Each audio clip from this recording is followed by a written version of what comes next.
sexual violence cases. Then, is it still possible for us to stop the spread of sexual violence? It is already the modern era and people's way of thinking has changed.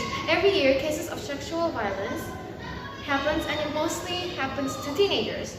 Now, the doer could get away with it easily or they would have a light punishment, making the victim have no justice. Clearly, this action does not glorify God and does not give a good example for others. From here, we need to stay aware and also spread awareness to other people so that these cases would decrease. So, the definition of sexual violence is where someone does something physically to other people that's over the line and makes the victim uncomfortable. And the characteristics and examples of sexual violence is catcalling, touching a person without their permission, making sexual jokes that makes them uncomfortable, and forcing someone to do sexual activities together. Jane Epstein, who got sexually abused when she was six years old by her older brother. Her older brother was 6 years older than her, meaning that he was 12 years old. When she was young, she would get touched and poked by her brother, and her big brother would come in her room as a reason to babysit at night. She thought her sibling never threatened nor hurted her, but there was just something from her brother that made her uncomfortable. When Epstein reached the year of 21, her brother finally apologized because he was watching a movie about sexual abuse and realized on how he might have hurted his sister. From there, he apologized to Epstein and Epstein gave him a letter of forgiveness. Then, before that, the abuse stopped long ago when her brother left for college.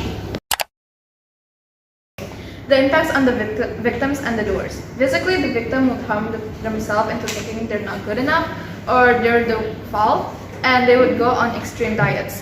While the doers, they can't control themselves into doing sexual activities. Psychologically, a victim might get depression, anxiety, social life problems, trust issues, can't be themselves, insecure, not open to people, and overthinks.